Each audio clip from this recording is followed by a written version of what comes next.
안녕하세요. 비바 안양입니다.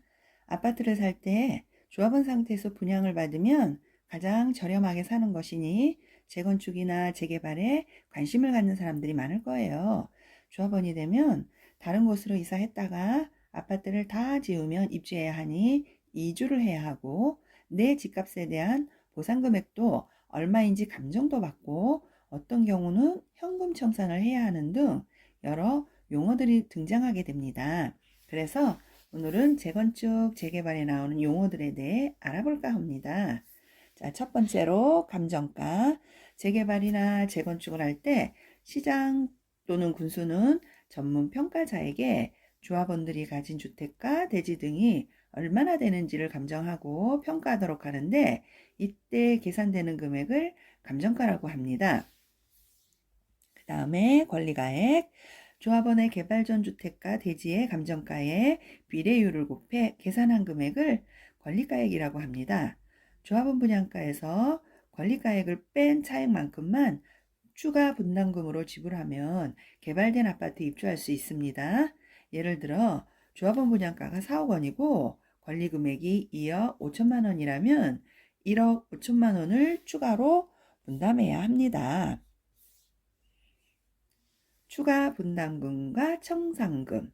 재개발에서 조합원 분양가가 권리가액보다 크거나 재건축에서 원하는 주택 면적이 무상지분 면적보다 커서 조합에 추가로 내야 하는 금액을 추가 분담금이라고 합니다. 이와 반대로 권리금액이 조합원 분양가보다 크거나 무상 면적이 원하는 주택 면적보다 커서 조합으로부터 되돌려받는 금액을 청산금이라고 합니다. 자, 그 다음에는 현금 청산에 대해서 알아보겠습니다.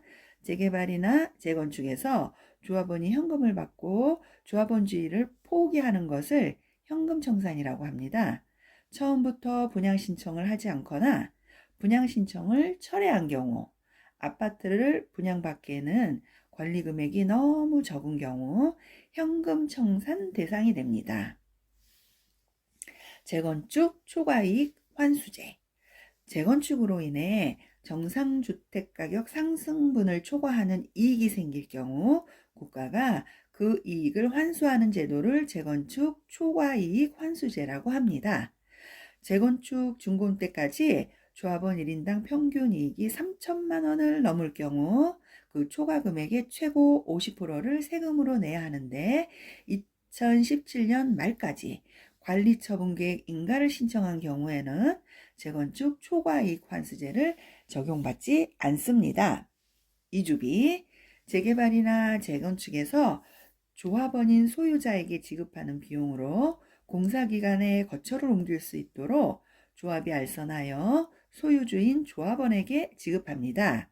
대출 규제가 심하면 이주비 대출 역시 줄어들어 이주가 지연되고 이로 인해 개발이 오랫동안 연기되기도 합니다. 정비 예정 구역. 자치구의 구청장 또는 광역시의 군수는 재개발, 재건축을 통해 노후된 지역을 계획적으로 정비하기 위해 주민설명회나 공람 등을 통해 정비구역을 예정하는데 이렇게 예정된 정비구역을 정비예정구역이라고 합니다.